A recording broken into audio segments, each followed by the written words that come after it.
All right, welcome to another charts marathon video. And before you say, oh, here we go again with another charts video, no macro discussion, I'm tuning out. Goodbye. Perhaps you want to stick with us here because think of this video as a charting course that would normally cost you thousands of dollars, but you're getting it for free, baby. And the beauty of it, there are no instructions at all. You, on your own, you're going to pick on how this thing is done by watching each chart. You're going to pick it up because I'm going deep in this video. I will cover over 35 charts of individual stocks besides the charts that we cover daily, the Apples, the SPY, Tesla, Bitcoin. I cover those on a daily basis, so I'm not going to cover those here. But for the charts I'm covering here, in certain instances, I'm going to go back all the way till 2020. I'm going to review my calls on these charts, and then we will see together how these calls and these charts developed. Now, for the chart maniacs, I don't need to seduce you to stay here because this is like crack to you. Because when we look at the development of the charts from different timelines and review my calls on them, you'll see what we got right and what we got wrong and learn from it. And that's the important take. And before you say, hey Maverick, what's up with the we?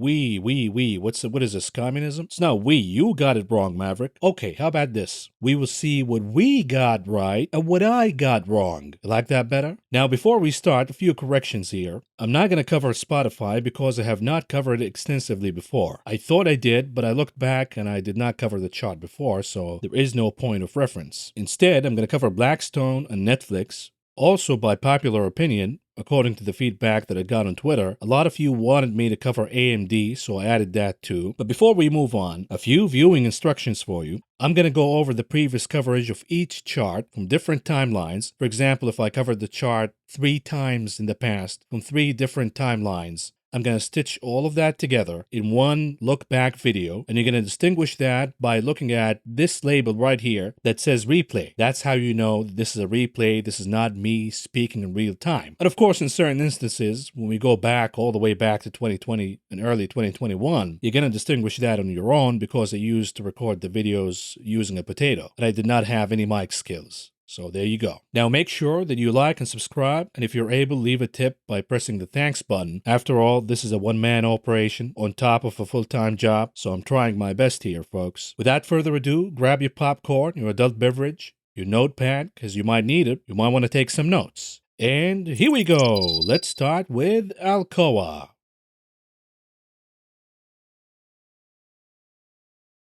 Now, let's talk about the technicals. We have a consolidation range, a descending channel consolidation range after a massive move higher in the stock. This is a bullish setup, not a bearish one, and the stock is already breaking above the consolidation range. We need a confirmation this week. When the confirmation happens, then the stock will move higher, perhaps creating higher highs once again. We see the double bottom formation in the momentum indicators, the RSI, the MACD, indicating that the stock is ready to move higher. The momentum is already bottomed and it is ready to build on again and move this stock higher. My expectations are Alcoa moves higher. Let's talk about Alcoa, the ticker AA. This is a weekly chart, by the way, and look at the momentum indicators, the RSI, and the MACD indicator. The RSI is in negative divergence. The MACD is already crossing, showing red impressions on the histogram, meaning you don't want to have the FOMO and buy the dip right away. Give it a little time. We have support number 1 at around 70. If that doesn't work out, then we have the trend line in yellow, which will be around 60 at that time, so we could see more pain to come here in Alcoa. We have a trend line, this is a weekly chart, and we have an important support line at around 57.5. For now, the chart is keeping both the trend line and the support of 57.5. So if you want to buy, this is the time to buy, but you got to keep in mind an important thing. Number 1, we're heading into a recession. I cannot recommend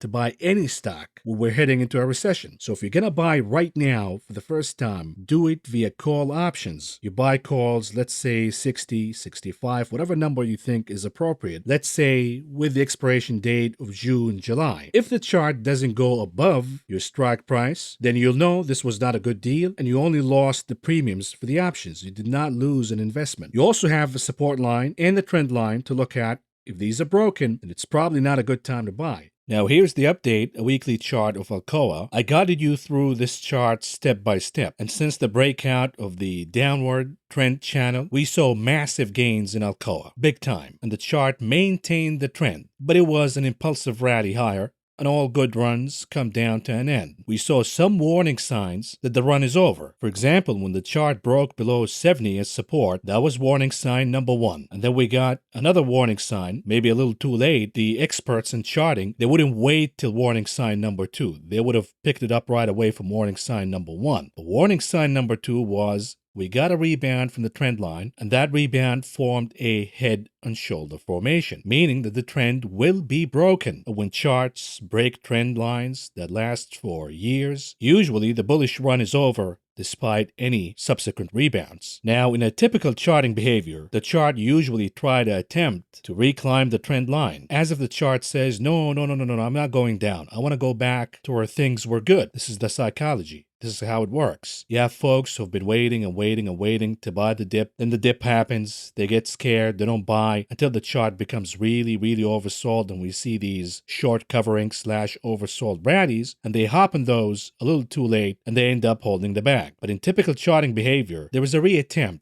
to climb the trend line, and there is a 9 chance out of 10 that the attempt will be met with failure. Seldom when we see a clean break of a trend line that lasts for years, and then the chart reclimbs it like nothing happened. But regardless of all of that, if you happen to be a trader and you want to play a rebound rally in Alcoa for whatever reason that you have, the retracement to the trend line could produce gains of about 25%. So if you believe that you have a fundamental reason why aluminum prices will move higher in the next few weeks, next few months, or even the chart of Alcoa will just continue to rebound higher because the stock market is moving higher, we have a lot of short covering, you could catch a rally for about 25% from this point on in a retracement of the trend line. Next, we have ABBV.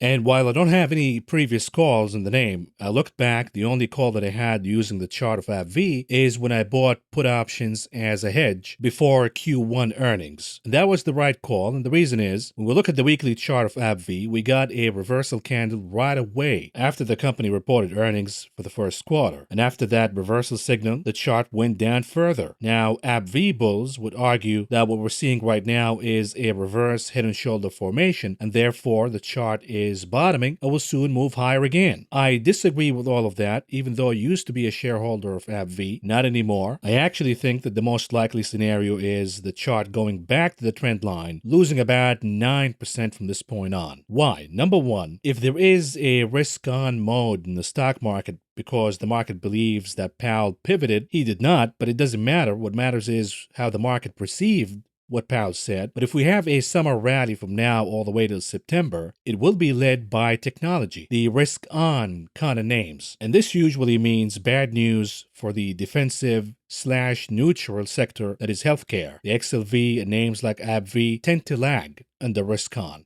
Number two, we have a deal with Manchin. The Democrats now want to lower prescription drug prices. That's good for us, but not good for the pharmaceutical companies. And therefore, we have multiple headwinds against the stock here. From a technical perspective, the chart doesn't look good. And from a fundamental perspective, there are a lot of obstacles here that could prevent ABBV from moving higher. My hunch is it will move down, not up. Next, we have Adobe.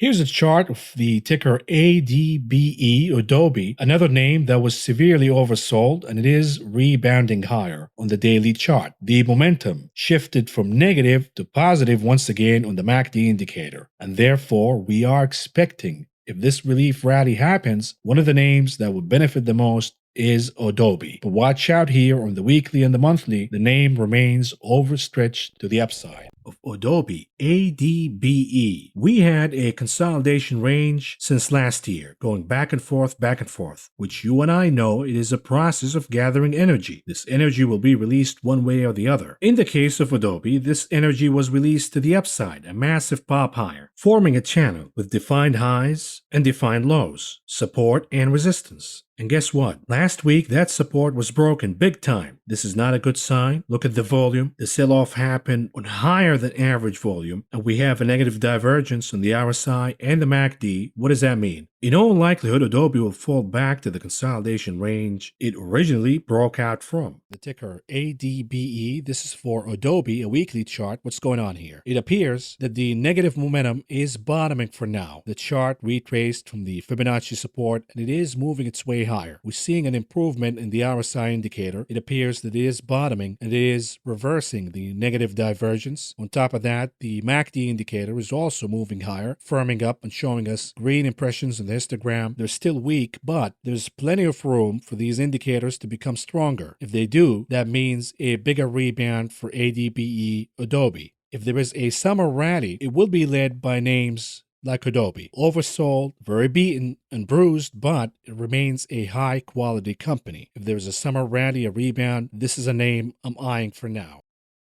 Now I guided you like a baby in this chart, from the entry point till the dumping point, and now the re-entry point, at least from a trading perspective. The oversold rally that you saw in the beginning of the reel, the look back video, whatever it is, that produced 20% gains in Adobe. After that, when we saw the upward sloping channel being broken to the downside, that confirmed the top in the stock, and since then the chart crashed. Now recently, when we look at the weekly chart, I said if there was a summer rally, you want to look at names, technology names like Adobe, for example, with good fundamentals that will participate in this rally and lead the gains. You want to avoid the weaker names because when these names pop, it is an opportunity for management to raise cash by dumping stock. But a name like Adobe doesn't have this problem. Yes, it's going to produce less gains. It's not going to move as impulsively as high beta and riskier stocks, but it's going to produce gains nonetheless if we have a summer rally, and the chart produced decent gains so far. Now we have resistance number 1, or you can look at it as profit taking target number 1 if you're in the trade. The Fibonacci resistance at around 425. If that's beaten, then we have the next target at around the top of the breakdown candle, which happens to be 437.5. Next, what about ADM, Archer Daniels?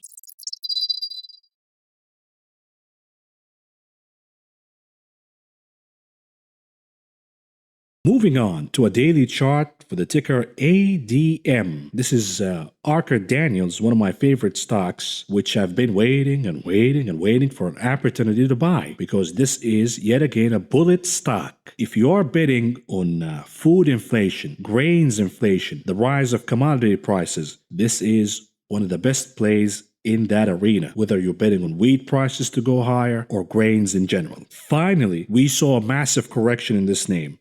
Double digits correction. This is a daily chart, by the way, and you can see that the momentum indicators are bottoming. The RSI, the MACD, they're at the bottom. They're at severe oversold conditions. This is a high conviction buy from a technical perspective, at least for me. The name will report earnings this week. My expectations are, at least from a technical setup, this stock should move higher, and I will not hesitate to buy the dip in this stock, at least from an options perspective. Book your gains from the winners. We don't have a lot of winners in the stock market right now. That's number 1. Number 2, the technical case, the charts are getting worse. For example, the ticker ADM, Archer Daniels, weekly chart, we have negative divergences in both the RSI and the MACD. We have a bear flag formation. Why not book profits now? Another way to look at it, what if this is a reverse ABC pattern? We have lower lows to come.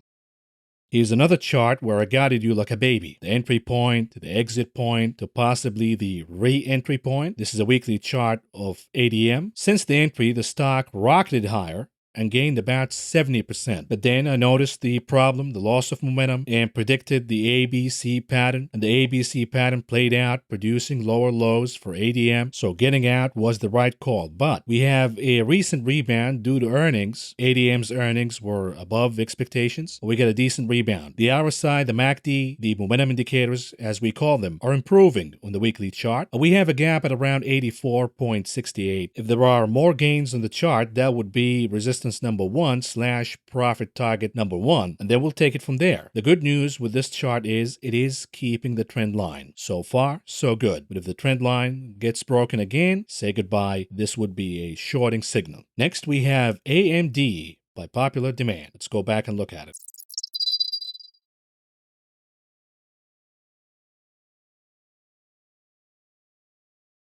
And the name I'm watching here is AMD. While the SMH is breaking the consolidation range to the upside, AMD's chart is lagging. And this is a weekly chart, by the way. But it is starting to gather positive momentum once again. And the assumption is, if the SMH is able to break its own consolidation range to the upside, then AMD will follow through. If that is the case, then we will see sizable gains for this name. Now, we talked about AMD in the past during earnings videos. Now, I illustrated for you that this is one of the few growth companies in the market that is actually delivering growth. Matter of fact, they're doubling their numbers year over year, whether we're talking about revenues, profits, margins. So the company has impressive growth and impressive financial results. And this is what I tweeted lately on November 30th. I think winners in chip stocks are topping and buying puts, and I attached Nvidia, Xilinx, AMD, and Qualcomm. Well, guess what? Since then, AMD has been trading down. The rating on the RSI is still overbought, so is the MACD, and therefore the expectations for now that AMD will see profit taking here. It is up big year to date, and therefore it could fall down to target number 122.5. If that fails, then we will go back to the upper edge of the consolidation box, retested for support.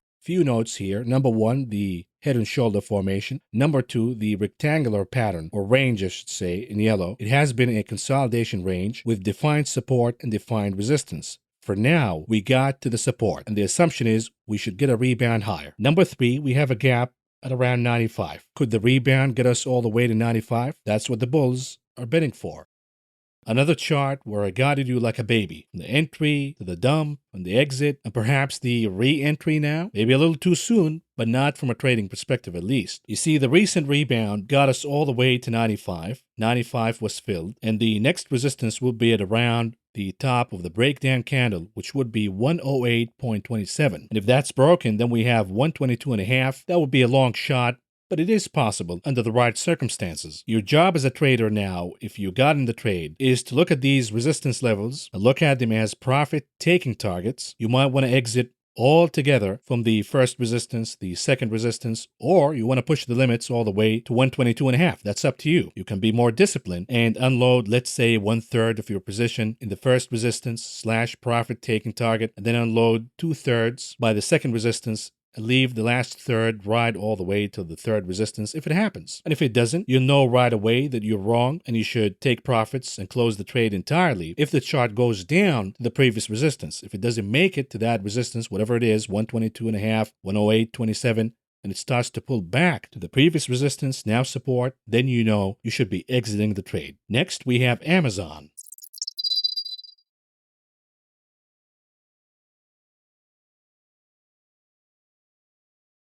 And here's perhaps the scariest chart of them all, the chart of Amazon. One of the best performers of the last decade, rising significantly higher, leading the market along with other big cap technology names. But is it a maturing company now? Are the best years of growth already behind us in this chart? Is the opportunity already behind us in this chart and many others? While oil and materials are bottoming and starting a new trend, you see a chart like Amazon stagnating and perhaps reversing. This is a monthly chart of Amazon. We have a reverse hammer pattern for July. The MACD indicator is stopping and turning negative from a monthly perspective. The question is, once again, is the best years of growth already behind us in this stock and in this company? And will the outperformers in upcoming years, perhaps this whole decade, will come out of lagging sectors of the last decade?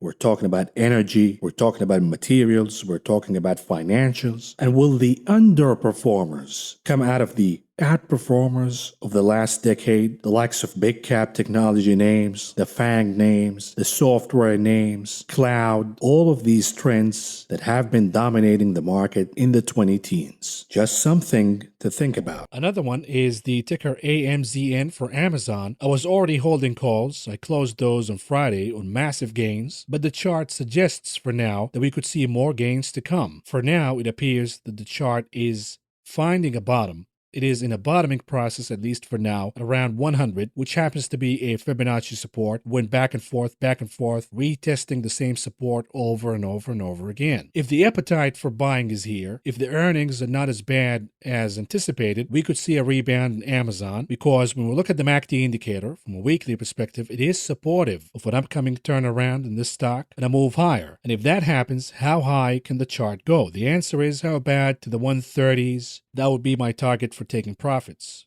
AMZN, Amazon, an hourly chart, we have a curved line of support. You can see the pattern of higher lows hitting over and over and over and over again. And then came the breakout. Now the RSI is becoming overbought, overextended. We have support at around 116.12, which happens to be a gap. If we have a pullback to work out some of these overbought readings, the chart can go down all the way to that support. And that would be good news for the bulls, by the way, because they don't want to see the name rallying too hard, too fast into earnings, because then the risk becomes to the downside. You want your stocks to be muted, even bruised and beaten into the earnings report, because if there is a surprise, we see that surge, that tsunami of short covering producing massive pops higher.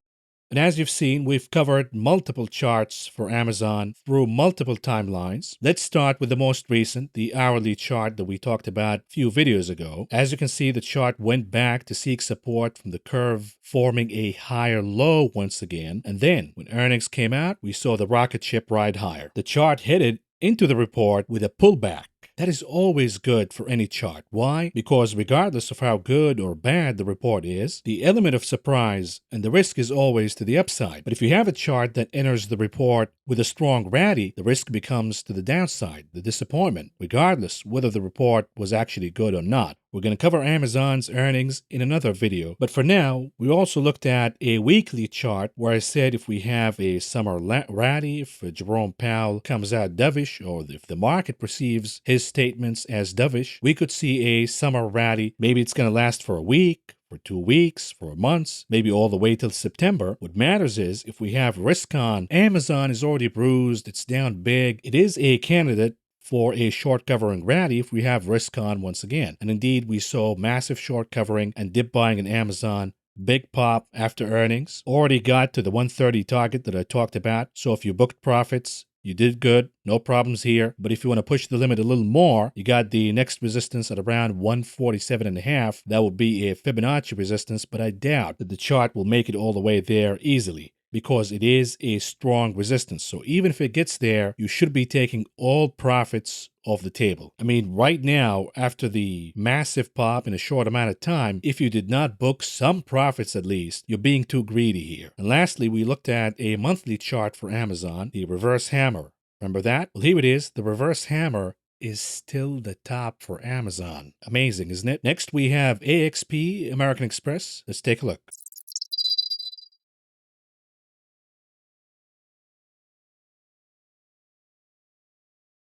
For AXP, a monthly chart for American Express, we're looking for shorts. Shorting software, RKK kind of names, that's done. That should have been made last year. But now you have shorting opportunities in the travel, leisure, hospitality. All of these names are being pumped higher, being fluffed up higher based on the reopening optimism, which is never going to happen, by the way. The economy is heading into a cliff, and we're going to face a recession instead. So the shorting opportunities are here, but this is a monthly chart. We have an imminent crossing in the MACD indicator indicating negative momentum about to happen. We have negative divergence on the RSI, and we have a clear trend line that goes all the way back to 2009. Now, bear in mind, this is the extreme bearish scenario. I'm not saying this will happen, but if we have a massive panic and a sell-off and fears of a recession, this stock, this chart could go down another 46% all the way down to the trend line. So I'm shorting this name, not via options, but shorting for real by borrowing the shares, and the risk is defined.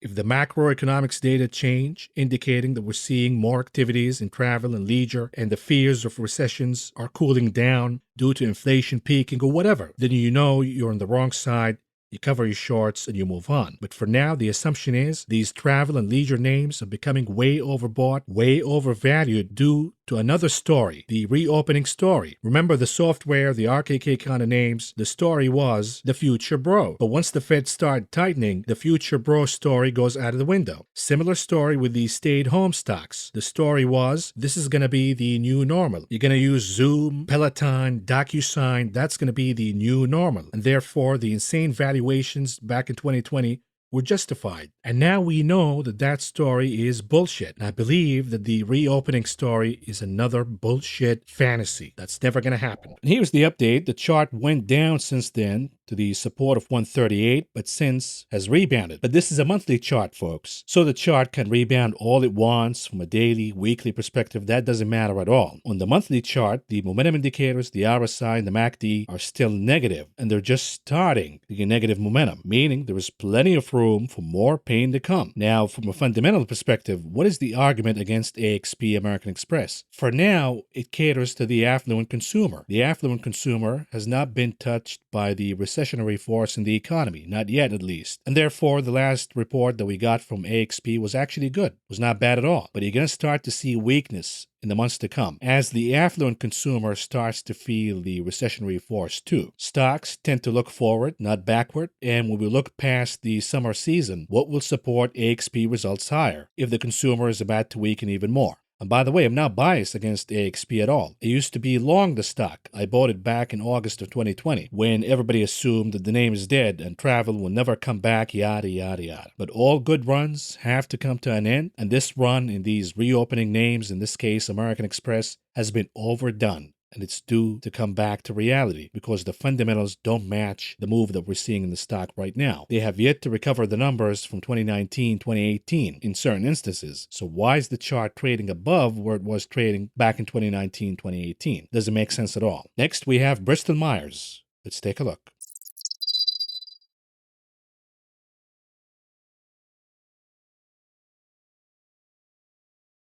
Next, we have Bristol Myers, the ticker BMY. This is a loser for the year, but as you can see on the weekly chart, the momentum is reversing from bearish to bullish. So this is a candidate for a short squeeze, short covering rally. We have a trend line. The chart made it above the trend line, but now in typical charting behavior, the expectations are the chart's going to go down, retest the same trend line again as support, and that would be down about, let's say, 9% from this point on. Both momentum indicators, the RSI and the MACD, are elevated for now, so the pullback is coming in Bristol Myers. Is it worth picking up if it goes down to the trend line, for example? It depends. Are they going to use the pricing power or not? Are they going to manage their expenses efficiently or not? And this is a weekly chart. Again, I guided you like a baby from the entry to the exit. The chart has yet to go back to the trend line, but it is in negative momentum when we look at the RSI and the MACD. Could I be wrong and we see another leg higher in Bristol Myers? Sure. But if you followed the entry point, the trade already made sizable gains, enough gains. It's time to get out. Yes, I know the big short Michael Burry likes Bristol Myers. Warren Buffett likes it, but the trade is done here. I'm out and I'm staying out. And my outlook is the chart will go down to the trend line again. If it breaks that trend line, maybe that will convince you to get out of the trade. But for me, I've seen enough. I'm out and I'm staying out. Next, Blackstone.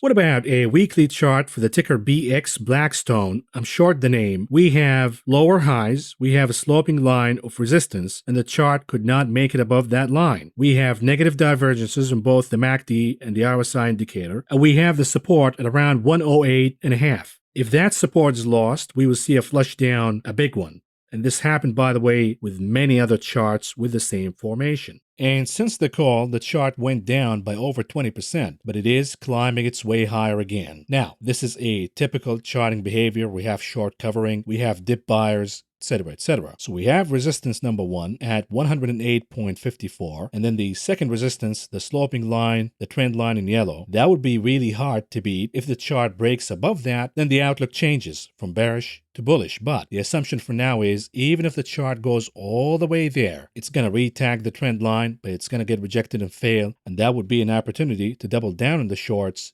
if you happen to believe the bearish fundamental thesis. Next, Chipotle, CMG.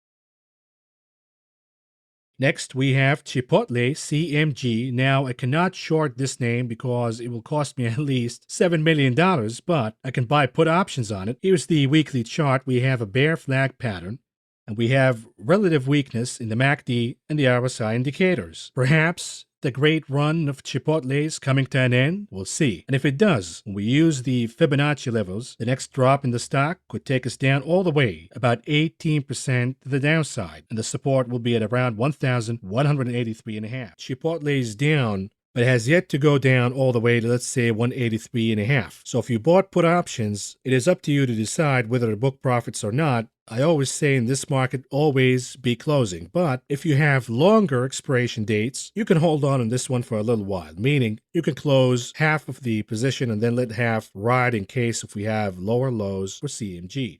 Now, saying always be closing was the right call because, yes, the chart went down, but then it consolidated for a little while and then it popped significantly higher, back to where it was, even a little higher. It's really tough to bet against CMG Chipotle. So if you're going to do that, book your profits right away. Why? It's a name that has been commanding a high premium for a long time. It is the Tesla of cyclicals, if you may. It commands the premium, and the reason is they have a pricing power and they have significant growth when we compare it to other restaurants. Another point, Chipotle is one of these names that will actually perform pretty good under a recession. Make no mistake, they will feel pain, but their consumer profile, they have high loyalty, and they can afford eating at Chipotle even in a recession. Perhaps staying at home would actually increase their habits of dining from Chipotle, because the kind of consumer that Chipotle has are the kind of consumers who actually dine out in fancy restaurants. In a recession, they might not do that. They might cut back in dining out in fancy restaurants and opt out for instead a takeout or dine-in Chipotle. So that keeps the business strong. Will it keep the stock commanding this insane premium? Because it is overvalued. That's a different story. That's what we're about to find out. So if you are listening to me right now and saying, hey Maverick, what are you saying? Should I go long Chipotle? Is that what you're saying? You can take that risk on your own. I'd rather wait and see what happens. I doubt that the chart will go back to all-time highs. The fundamentals don't support that, but I'm keeping this chart in my list in case it goes down big, in case we see a crash, a recession force that really rattles the stock market and we see Chipotle down 25, 30, 40%, and then we see a turnaround. If there is a turnaround and we see a bottom in the stock market, this will be one of the first names I'm going to buy right away because it will continue to be a good business and it will continue to command a premium over other restaurants. Next, Coinbase.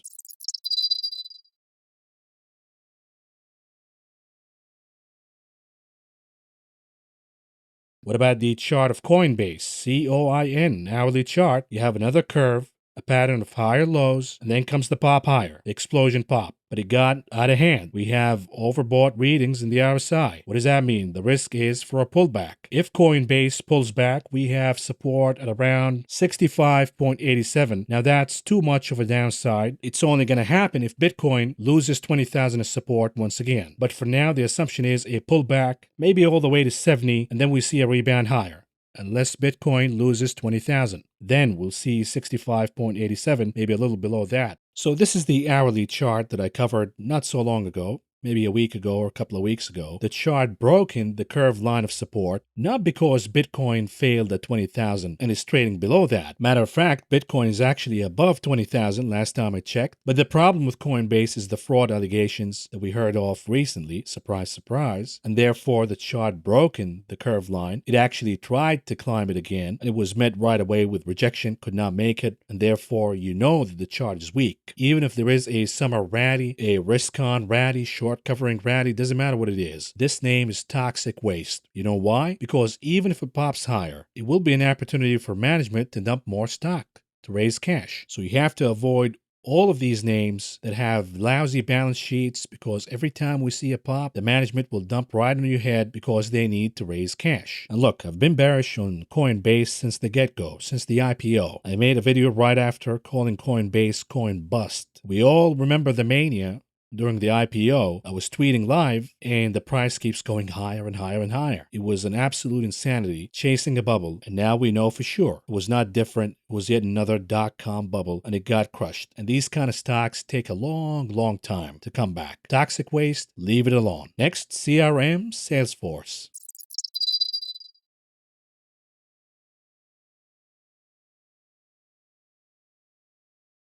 Here's another name, a different one. This is not an inflationary name. This is a big cap technology name. And it's a Dow Classic now. CRM, Salesforce. Since the inclusion of the Dow, and I don't know why people buy the stock on the Dow inclusion optimism. That is a death sentence for a stock.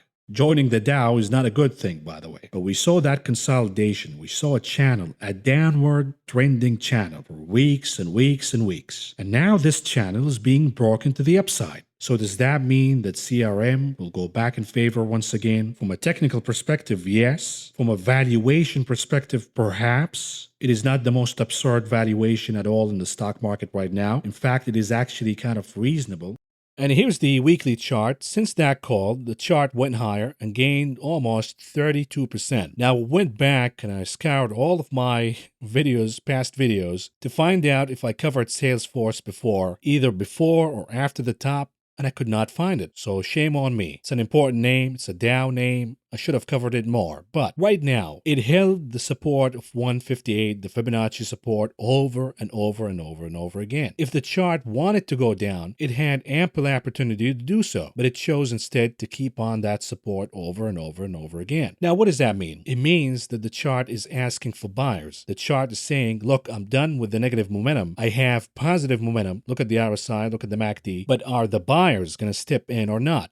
If the buyers do step in, we see sizable moves like we saw in Amazon, for example. But if time passes and the buyers don't show up at all, guess what? The sellers do, and the chart will eventually lose the support. For now, looking at the environment that we have for now, the market assumes that Powell is pivoting. I disagree, but this is what the market thinks. We're seeing some signs of a risk on for now in the market, at least for a summer rally, a summer rebound, a short covering rally, cat bounce, pig, whatever, it doesn't matter. What do you call it? For now, it appears that the buyers will show up. The question is when. But if we see signs that the risk on / summer rally is not going to happen, then you know for sure this is a shorting signal because the buyers will never show up and the sellers will instead. So you can catch a ride to the downside. But let's assume that the chart will move higher from this point on. We have the next resistance, the Fibonacci at 191. If that's broken, we have the next one at 214. That would be about a 15% gain from this point on. For me personally, that would be a profit-taking target. And next, we have CROX, CROX.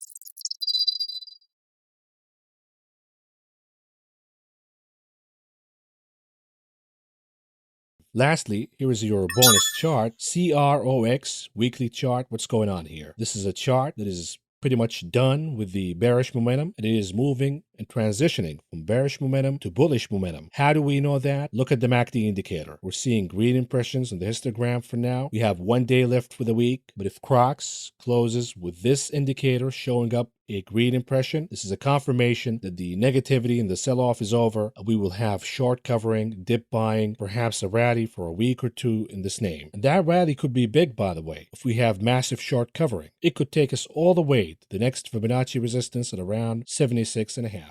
And here's the update, the weekly chart. The stock is up big. The momentum is positive and has plenty of room to go. The next resistance for now is 76.40. If you're in the trade, keep it. Just let it ride. In this case, let it ride because the stock is already beaten down big. The valuation is actually good for now. We're seeing a lot of short covering. Lots of tailwinds for this name. So my call for now is keep it. If you have it, keep it, let it ride. Maybe if it gets to 76.40, you take profits. But we're going to reassess when we get there. Next, we have CTRA, CTRA.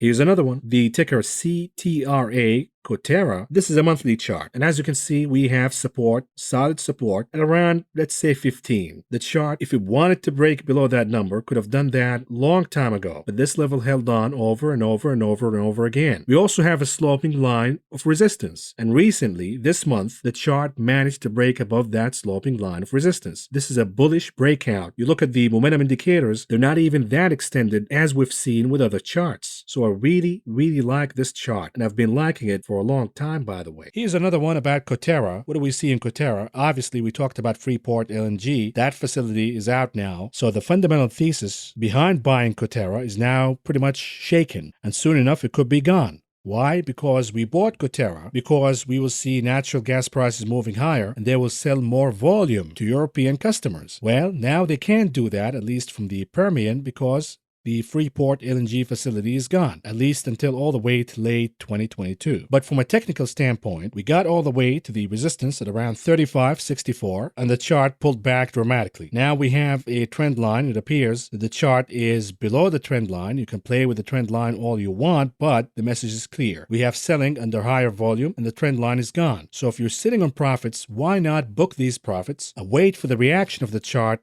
at the next support, which happens to be 28.92. CTRA, CTRA, a natural gas play. Forget about oil for now. Chevron, Exxon, Occidental. If you want to play rebound in energy, stick with natural gas. You got CTRA, you got LNG, Cheniere, you got EOG, you got a lot of names that we talked about before in this program. But this is the weekly chart of CTRA CTRA, which I used to own, but it has now become overbeaten, oversold, a massive decline since the top at around 35.36. It appears for now that the chart is making a reverse head and shoulder formation. It appears that we have positive momentum in the MACD indicator. Now, if natural gas futures continue to rebound higher, we will see names like CTRA also rebounding higher, and I'd rather play the dip in this chart than chasing Occidental. Here's another chart where I guided you like a baby from the entry to the exit and perhaps the re-entry question mark. Here's a weekly chart. The re-entry so far, since we called it the reverse head and shoulder, produced gains of about 14%. Now we have a gap below at around 28.89. The assumption is the chart will go down to refill that gap, and then the bullish outlook is a rebound higher. But if it doesn't rebound, if it crosses below 28.89, closes there for the day, for the week, we got a problem. The pop is over and we have more downside to come. You gotta watch natural gas futures. If natural gas futures continue to move higher and we have plenty of tailwinds, specifically this upcoming winter season, then you'll see CTRA also moving higher. But if natural gas moves down for whatever reason, even if the chart looks good, it's not gonna make it. The fundamentals are simply not there. Next, CVX Chevron.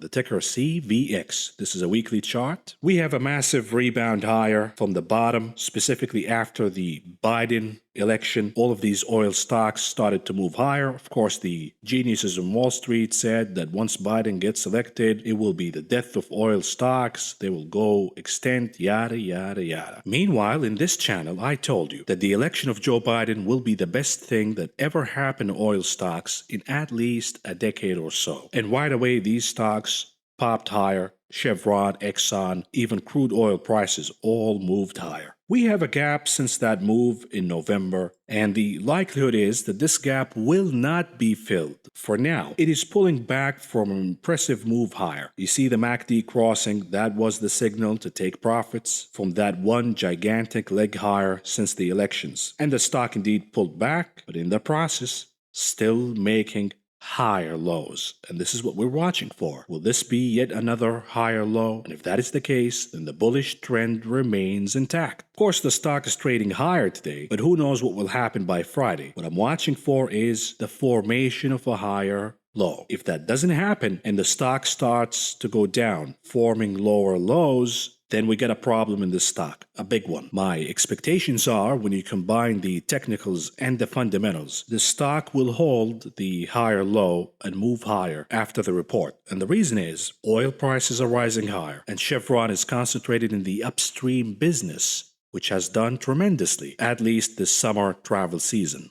My expectations are the chart will hold the higher low formation, keeping and maintaining the bullish trend higher. Here we go, CVX, Chevron, what's going on here? It moved slightly lower on the mini crash of crude oil prices last week, but now they're rebounding higher again, and so is the stock of Chevron. The likelihood is the higher high will hold and the stock will break above 100 once and for all in an impulsive fashion.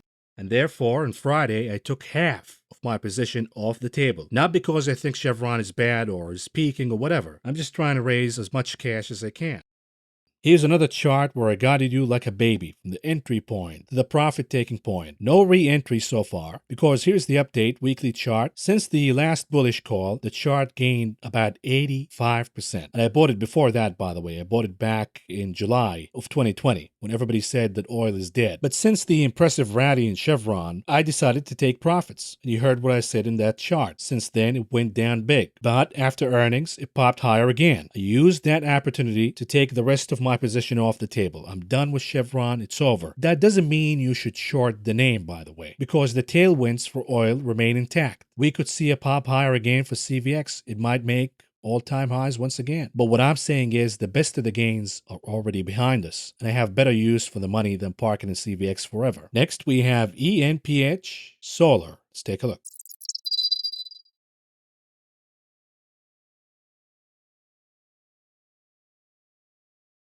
You already know that the name is overvalued. I don't need to go over that. But the technical case looks like this. We have a higher low. So far, so good. The stock is facing resistance at around 211. It is pulling back, but so long as it maintains higher lows, you're good to go. If we see lower lows, then it's over for ENPH. And this is a weekly chart. So watch 211. If you're not in the name, you probably want to wait till 211 becomes support before you get in. But if you're already in, if you don't see a reaction after the Fed meeting with this stock getting closer to 211, in all likelihood, it's going to go down. It's going to produce a lower low because the name remains overvalued. And these overvalued stocks right now are not the way to go with interest rates moving higher. Well, apparently not this overvalued stock. This is actually a winner. After the double bottom and the crack above 211, which was resistance, now support, we got an insane rally, a big pop of about 35%. Now, there are fundamental reasons for that. Senator Joe Manchin decided to cave and go with the new bill, whatever that's called. They call it the Inflation Reduction Act. What a joke. But in it, lots of subsidies for solar and green whatever, and therefore we saw this name popping higher big. I say take your profits right now, at least half of the position, if you followed the trade, because you see these pops based on action in DC, and then the bill stalls. Even when the bill actually passes, we see sell the news. So the majority of the gains happen right away when the breaking news happen, and then we see the pop fading. Now, we could see more gains if there is more short covering in this chart. It could make all-time highs again. But for now, the discipline says you made big profits from the trade, take it and go home. I was not personally involved in this trade, but if you were, congratulations. It was a good one. Next, we have FedEx, FDX.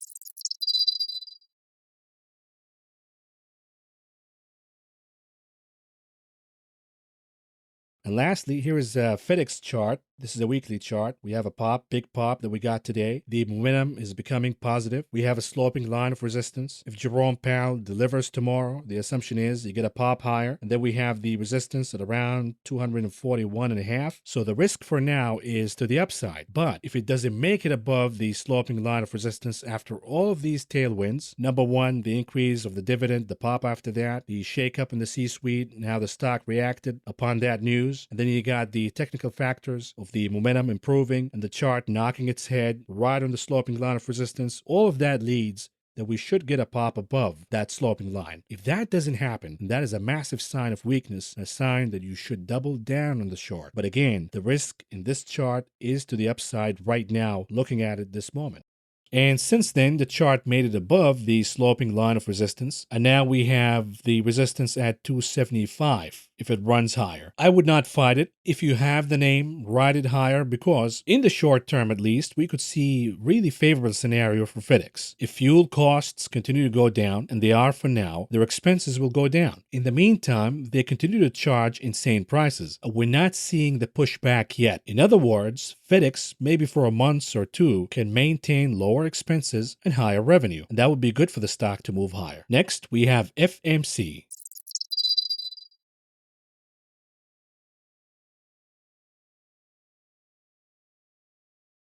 We have a trend line that goes all the way back to 2018. And yes, we had breaches along the way of the trend line, namely the crash of the thing in 2020. But look at that. The stock continued to recover, and it has the behavior of recapturing that trend line over and over again like a magnet. Until we saw the double top that was a sign to get out, the stock flushed down tremendously to breach below the trend line, and then we saw formation of a double bottom. And now the stock is trading once again above the trend line. A lot of strength here. The fundamentals are good, the technicals are good. Why not consider this name in your portfolio? Now, the stock went down big after reporting. Here's a weekly chart for FMC. I would view that as a buying opportunity for now, assuming that these earnings and the momentum can continue to go on for a few quarters. But again, the MACD indicator is a little elevated for my taste. And remember, the RSI is a leading indicator. The MACD is a lagging. We use the MACD as a confirmation. So the MACD is going to go down, crossing, producing red impressions in the histogram. And the bullish case for buying the dip here is if we see consolidation, meaning we don't see a spike higher immediately. We see consolidation,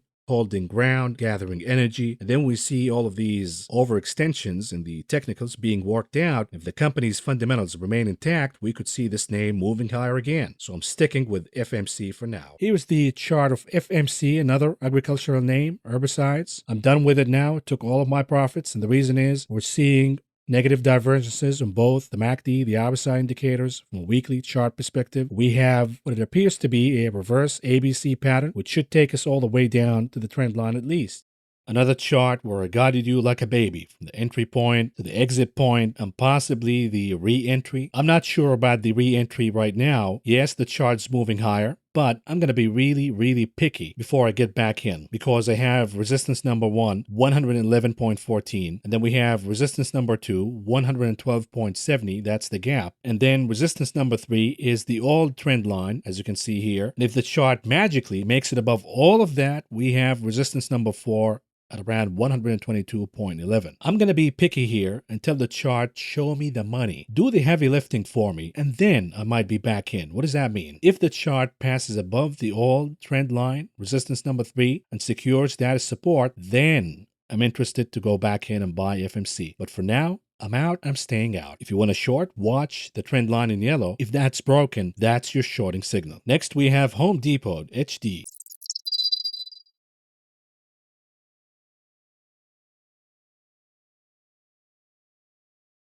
Here's another winner, big time, HD, the ticker for Home Depot, and this is a weekly chart. Look at where the RSI and the MACD indicators are trading. We have highly overbought conditions here. We have a strong reversal candle here on higher volume, erasing multi-weeks worth of gains. In all likelihood, the Fibonacci retracement levels will play, and we will see Home Depot going down to target number 1, which is around 355. If that fails, we go down in all likelihood in or around 320. That will be supportive, at least for now. But again, these are the kind of winners that if you want to book profits, if you want to raise cash, they will be used as an ATM for that. Another one. What about the ticker HD for Home Depot, the weekly chart? Similar story here, beaten, bruised, but remains a high quality name. It is catching support. When we look at the MACD indicator, it is crossing, producing a green impression in the histogram, indicating that the worst is behind us, at least for now, and the chart should be moving higher. In a summer rally, relief rally, doesn't matter what you call it, the bottom line is negative momentum behind the chart, positive momentum ahead of the chart. And again, another chart where I guided you like a baby. In this one, however, there was no entry point. The entry was for a short trade at the top because I'm not long the name. I wasn't long the name at all. I got into shorting the name right at the top when we covered the weekly chart, as you saw. And the exit / the buying, since it is a short trade, is what I covered a couple of weeks ago. When we looked at the chart and said, hey, it is oversold. If there is risk on, if there is a summer rally, if there is Jerome Powell optimism kind of rally, you will see Home Depot moving higher. And indeed, it did move higher. And despite being rattled by Walmart's bad news, it made up for all of the losses. And now we're looking at the Fibonacci resistance at around 314. That would be the next target. If it passes that, then we have more gains to come for Home Depot. Next, we have HLT Hilton.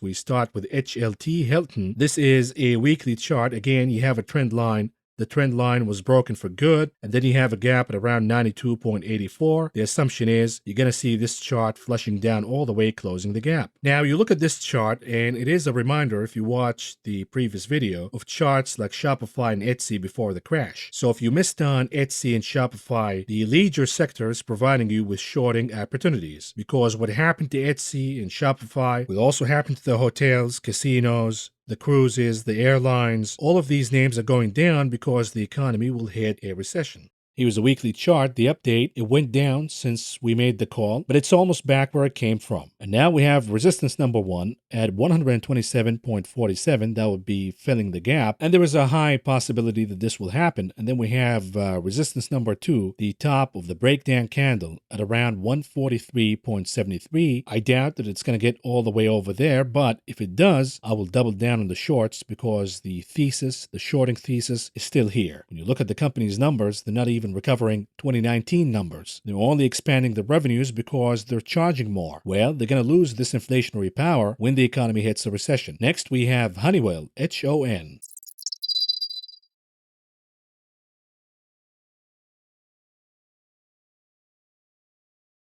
We already have a saucer topping formation, and we now have a bear flag pattern. And the most important support is at around 184. But here's the good news. We could see a rebound in the next few days because the stock is way oversold. And matter of fact, it got a rebound on Friday. The MACD is oversold. It is showing green impressions in the histogram, perhaps the beginning of some positive momentum, at least for now. And the bear flag goes out of the window if the chart reclaims 216 as support. It's a long shot. For now, not touching the stock. I think with the earnings that we got, the numbers that we got, you cannot be bullish on Honeywell anymore. And the bear flag played out. Here's a weekly chart, but we now have a rebound, so maybe it is time to get back in. Not so fast. The chart still maintaining a lower low. We have a sloping line of resistance. The assumption for now is, even if the chart makes it all the way there is a good chance it's going to get rejected, and then it's going to lose 184.32 as support. And that would be an actually shorting signal. So watch out here being sucked in this short covering rebound or whatever it is. The fundamentals for the company not looking good. Next, we have LMT, Lockheed Martin.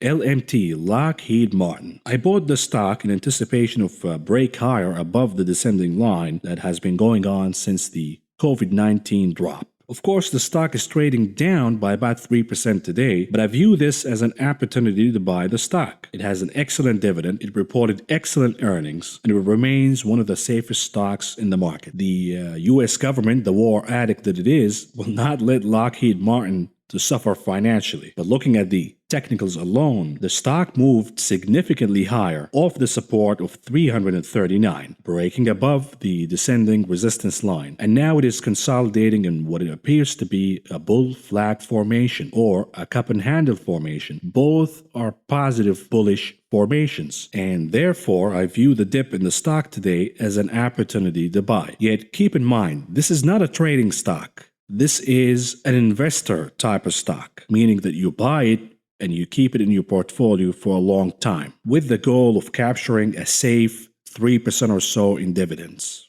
I'm only in LMT, Lockheed Martin, so let's take a look at that one. It is in bearish momentum right now from the weekly chart perspective. What does that mean? We have negative divergences from both the RSI and the MACD indicators, meaning the chart is in negative momentum. Certain charts react impulsively, while in bearish momentum we see flush downs, big ones. These are the weakest charts. The strongest charts react differently under bearish momentum, and all charts go in phases. Bullish momentum, then comes bearish momentum. The stronger charts, they consolidate under bearish momentum, meaning they don't move down by a lot, and they maintain trend patterns. In this case, Lockheed is maintaining the trend pattern, at least for now. So if you see the bearish momentum on the RSI and the MACD indicators reversing, you start to see the beginning of a bullish momentum, yet the chart is keeping the support and maintaining above 400. That is a sign of strength, that Lockheed is strong and you want to buy the dip here. Now, the fundamental case is obvious. We're selling a ton of weapons to Germany, Sweden, Finland, all of these European countries. They exhausted their older equipment in Ukraine. Now they have to replenish. Where are they going to replenish from? The answer is companies like Lockheed, Raytheon, Northrop. You know the deal. So the fundamentals are intact. Matter of fact, they've never been this good. We are seeing some of the best tailwinds in these defense stocks because they're selling more than ever. They used to sell to the Pentagon and other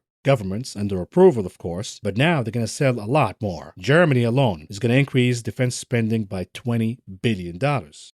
Now, I'm still long the name. The chart is fighting really hard. This is a weekly chart. It is fighting really hard to turn the momentum. It is right now under negative bearish momentum. Look at the RSI, the MACD. The MACD is still showing red impressions in the histogram. Once that changes, and we see green impressions in the histogram, then we got the confirmation that the weakness is behind us and we have new, fresh, bullish momentum in LMT. But despite the bearish momentum, the chart did not lose a lot of ground. The chart consolidated. Yes, it lost a little bit, but it is forming a bullish pattern, a large bull flag, if you want to look at it that way. But even if we zoom in and we look at the chart, it is reclaiming the trend line once again, and it is reversing the curve of resistance that has been going on for a while. I see the chart going higher from this point on and producing more gains. I'm in, I'm staying in. Next we have LYV, Live Nation.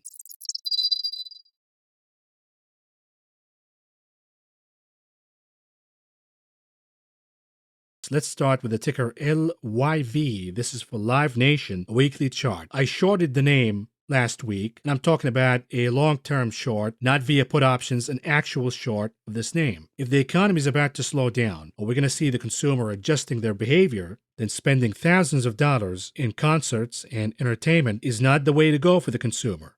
And therefore, the financials for this company will start to get hit. Now, the stock market is a mechanism that looks forward, meaning right now we're seeing consumer spending in concerts and entertainment venues hot, hot, hot. But 6 months from now, the picture will look drastically different. And therefore, we have a trend line, we have a saucer top, we have negative divergences in both the RSI and the MACD. Yes, the stock could rebound from a daily chart perspective, but in the long run, it's going to lose the support. And in my opinion, the chart will lose half of its value all the way down to 60.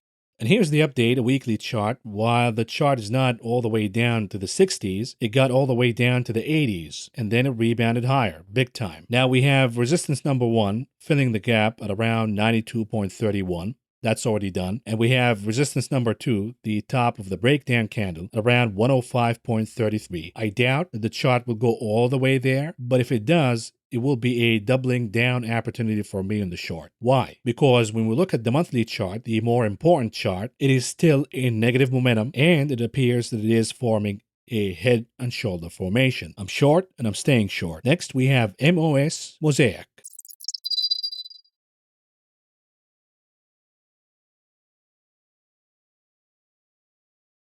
Here are some bonus charts, starting with the ticker MOS Mosaic. I tweeted a few days ago that I am anticipating a top in natural gas prices, at least for now, a pause, and that will come hand in hand with a pause in the rally in Mosaic. Therefore, I closed my calls and I bought some puts. The chart so far appears to be topping. We have extremely stretched readings on the momentum indicators, the RSI and the MACD. We have a confirmation for the reversal, and therefore I'm keeping the put options trade, although it closed half today, and I'm letting half ride. This is the house money. Let it ride if we have more downside. But I caution from being too bearish against this name, because when we switch to a weekly chart, as you can see, the RSI is closer to an overbought reading, but it could go higher. On the other hand, the MACD indicator is starting a new positive momentum ride on the weekly. So the likelihood is we will see a pause, a correction, a small one, before the rally resumes for Mosaic and natural gas. Again, this is a fertilizer name. It's not a natural gas name, but we trade fertilizer stocks as proxies for natural gas. Another thing to keep in mind is the monthly chart for the ticker MOS Mosaic. You might remember the massive rally exceeding over 1,000% gains in the great energy rally from 2006 to 2008.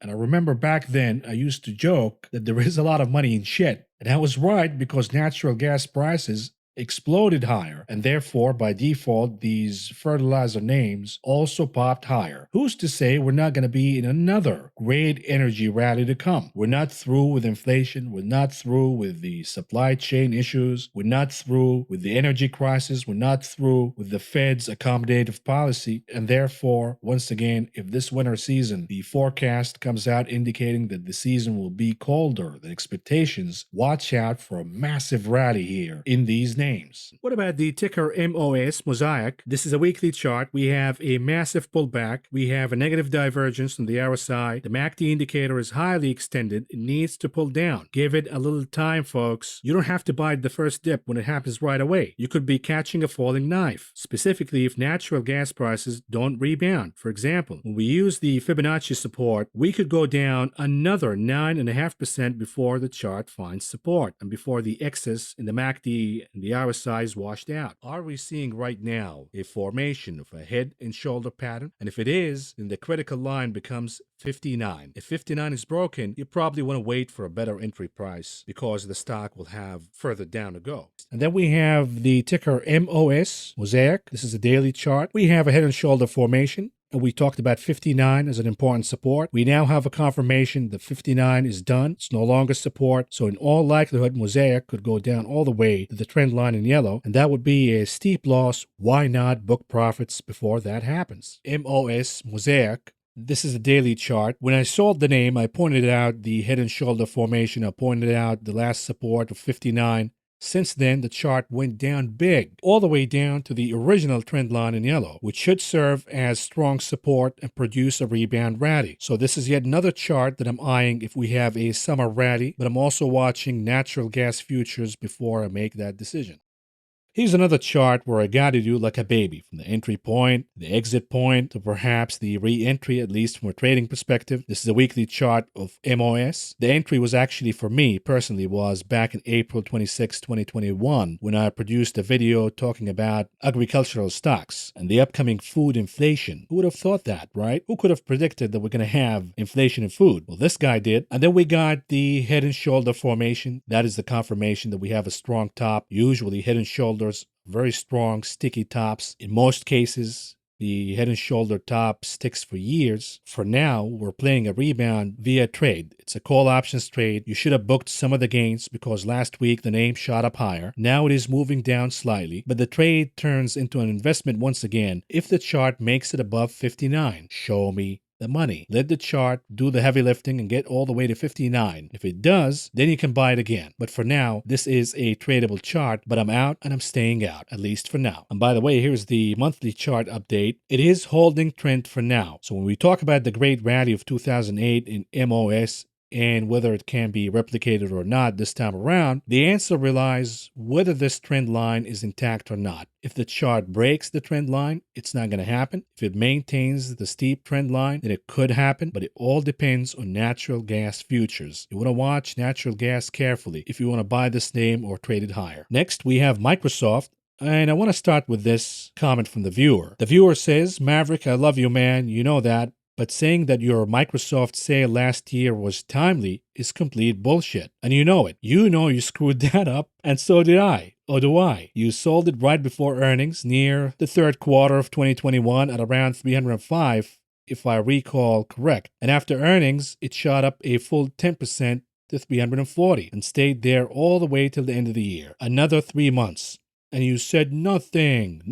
He's doing the Sergeant Schultz thing. I know nothing about your mistake on that trade. A little humility here, please. Anyways, the guy sounds like a psycho, probably not up to his meds, but let's address what he said here. I dumped Microsoft back on October 26 with about 30% plus worth of gains. I mean, is that bad? And I rotated all of these earnings in shorting Etsy. Do yourself a favor, look at Etsy's chart, what it did from that point on. So for me, yes, it was timely. Now, I might have missed on the last 10% worth of gains in Microsoft, you're right, but who can really time the top? Who can get out exactly at the top? You look at the fundamentals, you look at the earnings reports, you put two and two together, and when it makes sense to get out, you take your profits and you move on. You don't play that game of, oh, I got out, the stock went higher by another 5, 10%. If you're going to chase it all the way to the last 10%, the likelihood is, even when it goes down and the top is clear that it's done, the chart's done, you're still going to hold on onto it, and make a mistake of holding and then saying, oh, it's going to rebound higher. I'm going to make my money back. And what do you know? The chart actually went down from that point by about 22%. Nobody can call the tops and the bottoms exactly. Even the CEO, Nadella, he dumped back in September of last year. He thought that was the top in his company. And then you say, oh, you said nothing. Really? Well, let's see. And I love you too, by the way.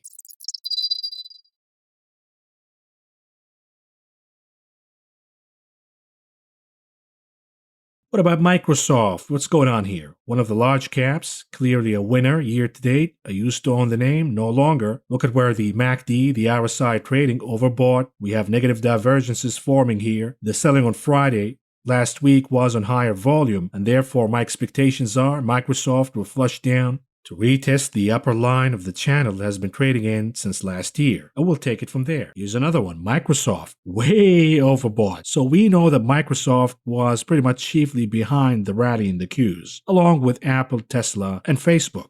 And every time, and this might be really hard to read, I know that, but look at the RSI. This is an hourly chart. Every time we had overextended readings to the upside, the chart from Microsoft pulled down. And the pull down ranged from 2% all the way to almost 9%. The question is, how far will the upcoming pullback take us?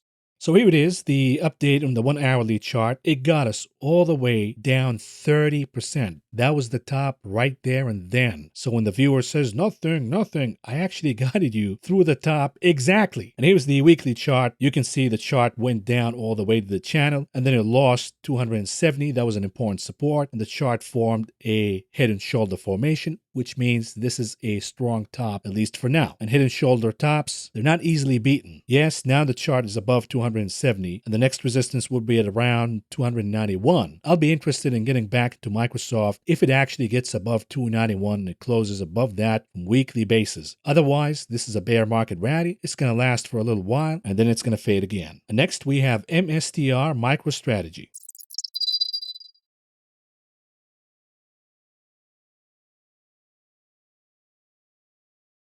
Here's another one for the ticker MSTR for MicroStrategy. This is pretty much a proxy for Bitcoin because drunk Michael Saylor continues to buy Bitcoin like crazy. And just a spoiler alert for you, do yourself a favor and look at the monthly chart for MicroStrategy and look at what happened back in the dot-com bubble. Just a little hint for you. For now, we have a massive bear flag. Although this is the weekly chart, on the daily, it is catching support from that trend line. We could see a pop hand to hand with cryptos rallying higher, from oversold conditions, of course. Yet the problem remains that this is a weaker chart. Even though Bitcoin had ups and downs, this chart really since the peak hasn't been catching a bid whatsoever. So this name remains weak. You don't want to touch it here. You can play the oversold bounces, but be careful with this one. And of course, the bear flag played out, and since then, the chart lost about 76% of its value. Unbelievable. Now we're getting an oversold bounce. We have resistance number 1. The chart is already there at 294.24, and then we have resistance number 2 at around 411.58. I doubt that the chart will ever make it there. These kind of charts, once they break down, they stay down for a long time, and they have a hard time coming back except in instances with short covering. And it's really hard to see how MicroStrategy will have any short covering when Bitcoin is down. This was toxic waste to begin with, and it remains toxic waste. Next, we have Netflix, NFLX.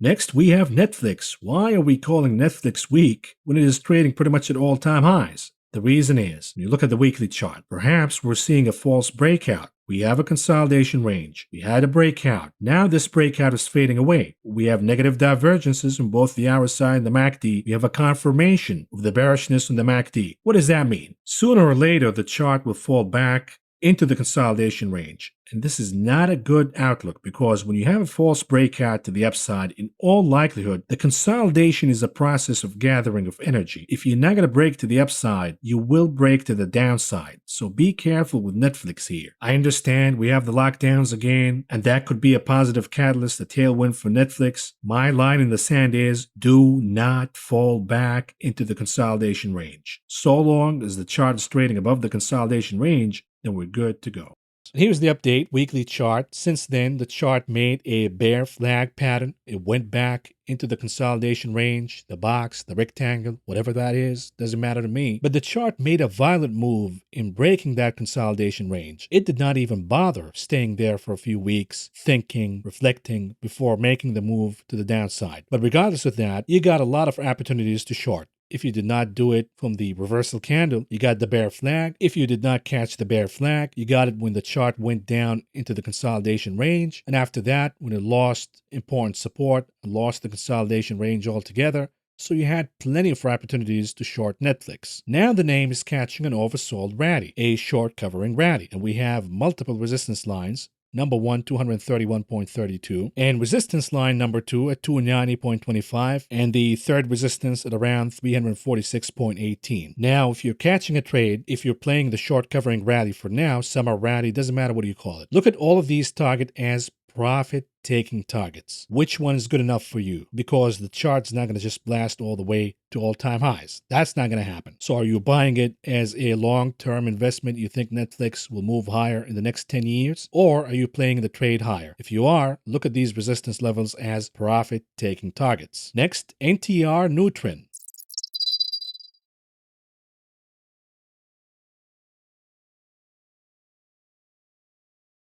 And lastly, we have Nutrien, the ticker NTR, from a weekly chart perspective. The fundamental case for this name is a lot stronger than Mosaic, and the reason is Mosaic happens to be mostly nitrogen. Nitrogen is going down in price. Nutrien happens to be more in potash, and that is still holding at elevated levels, but they all trade in ETFs. If one goes down, all of them go down. In this case, from a weekly chart perspective, the volume went significantly higher on the down week. We have negative divergences on both the RSI, the MACD. In all likelihood, the chart is going to go down to the consolidation range highlighted in the box or rectangle, whatever that is, in the chart. And you know what? Taking profits at this stage makes you feel good because you don't have a lot of winners year to date. I don't have a lot of longs to begin with anyways. So raising cash, taking profits from the longs, keeping few names, a handful of names in the long portfolio makes me feel a lot better in this uncertainty. If things change, if the outlook becomes rosy again for these names, I can easily pick them up again. So I want you to think the same way in your portfolio. If you have high runners, why not take the profits now? Specifically if you're already past the 1 year mark. And then you can buy them back. If the case changes, you can always do that. But you can't regain your profits once they're already lost. And here's the update, a weekly chart. It is indeed back at the box, the consolidation box, but unlike Netflix, it actually caught support and rebounded higher again. And the most critical support right now is the Fibonacci support at around 82. The chart is above 82. So far, so good. Now we have the next resistance at around 89. I'm not really interested in getting back in fertilizer stocks, but if Nutrien gets above 89 and I see natural gas futures also moving higher, perhaps making higher highs, I will be back in NTR, not MOS Mosaic. NTR has stronger fundamentals for now, but you gotta pass over 89. You gotta show me more strength than just a rebound for now, a short covering rally. Next, we have Old Dominion, ODFL.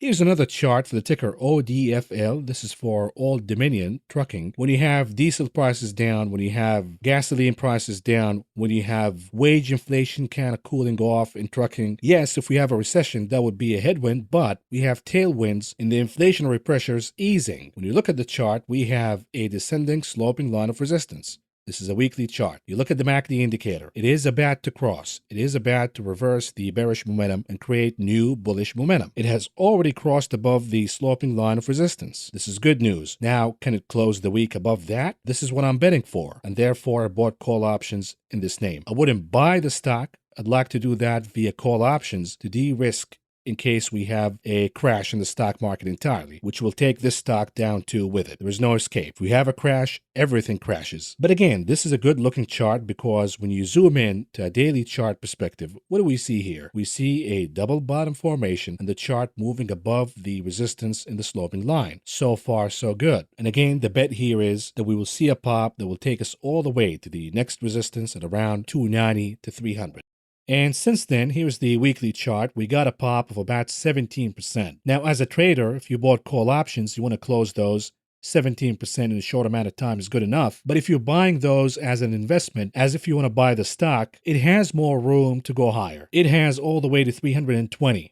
That would be the reassessment point, whether you want to convert your options into stock, whether you want to just end the trade and book your profits. But to me, after a pop of 17% in a short amount of time, you want to book at least some profits, 25% of the position, 50%. Just lock that in and let the rest ride higher all the way to 320 and then reassess again. Next, we have OXY, Occidental Petroleum.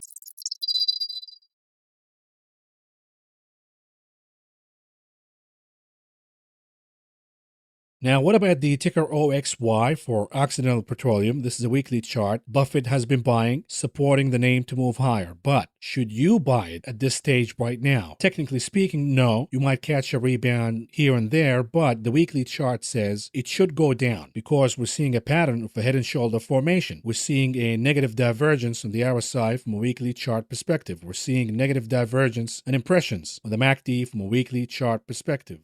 Now, the head and shoulder formation got a lot weaker because the stock moved higher, but it is still holding that pattern. If it does play out, we have support number 1 at around 51.5. If that doesn't hold, we have support number 2 all the way down at 38.53. We have negative momentum on both the RSI and the MACD. I know Buffett likes the stock. I love Buffett. I think he is the smartest investor of all time, but I think we will have a better buying opportunity in OXY. Next, we have Palantir, PLTR.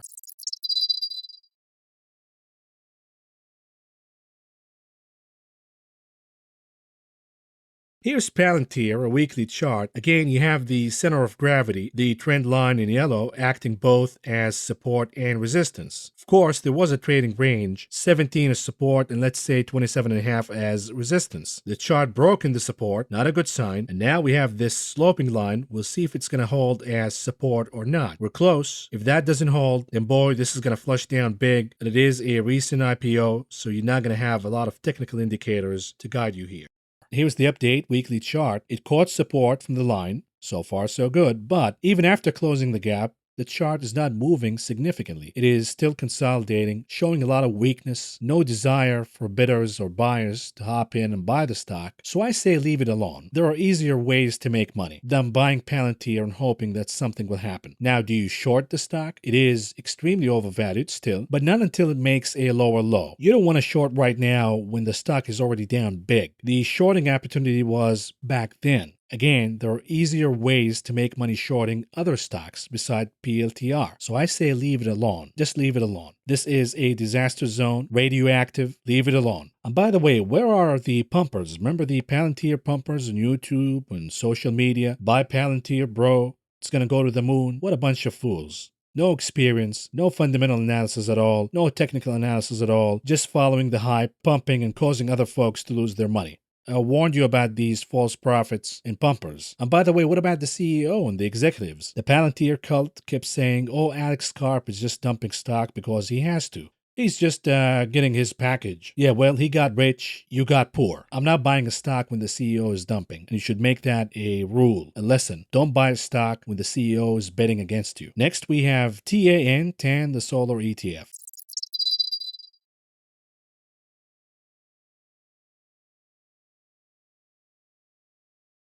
The ticker TAN, this is the ETF for solar, way oversold. It could move higher in a rebound rally. And here's the update, the 3 hours chart. If you bought since I said it's going to move higher, well, you went down 14%. Shame on you, Maverick. You made me lose my money. But if you were more patient and you used the drop as an opportunity to add and average down, but even if you did not do that, even if you just held it on, from that point on, the stock moved higher and made gains of about 3%. And folks, we're talking about a short amount of time, within a week or so. Now, when we look at the weekly chart for TAN, we have the double bottom, and the double bottom produced a pop higher. We have the Fibonacci resistance at around 86. You can book profits right now. That would be the disciplined thing to do. But if you want to push the limits, you got resistance number 2 at around 101.38. That's up to you. For me personally, I would book profits right now. This is good enough. And next we have UNP, Union Pacific.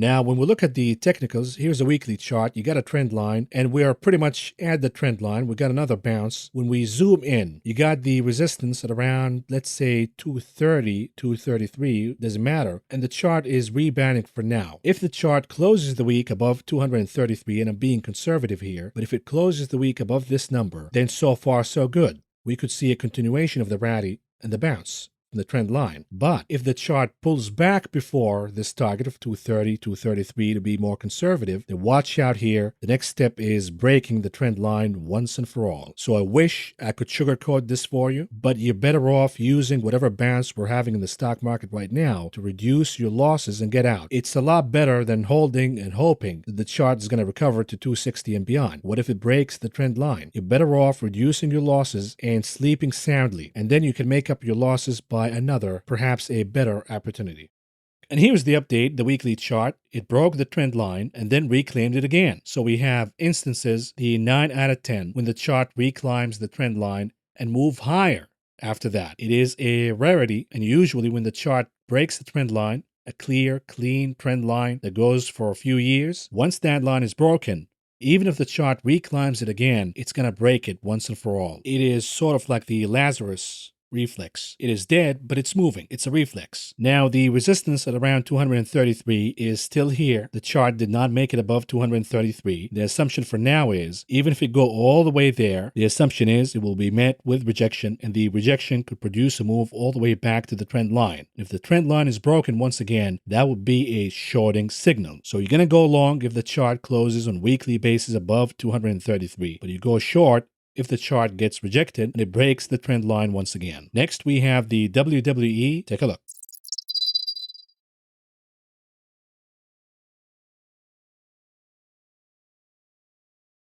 Here is the chart of the WWE. This is a weekly chart. We have a trend line. The name happens to be an outperformer beating the S&P 500 year to date, but for now we have a series of higher lows and the trend line remains intact. Now, so long as the higher lows pattern continues to hold, we see a rebound, a little bit of a rebound, and this will be a good sign that this stock wants to move higher. And any concerns about Vince McMahon leaving the country, or the company, is now behind us. But if the pattern of higher lows is broken, then the confirmation of the trend line being broken too, then you got a shorting signal all the way the next support at around 40.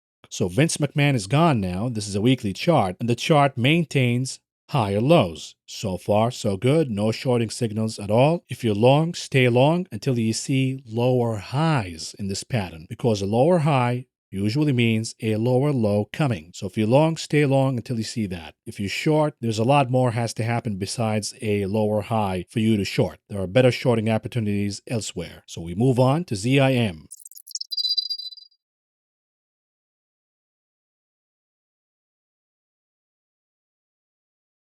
What about the ticker ZIM? It's a shipping company. I'm long the name, but since dividend paying day, it has been a flush down with no mercy at all. We're now flirting with the trend line. If that is lost, it's going to be a disaster for the name, but look at the momentum indicators. They're already bottoming. A lot of X's have been washed out of this name. It is a value name. It is a high dividend paying name. Waiting and waiting and waiting for the rebound. You don't have to jump the gun and buy right away. Wait for two things to happen. Number one, a solid rebound of the trend line. Number two, a confirmation from the MACD indicator on the weekly chart showing green impressions on the histogram.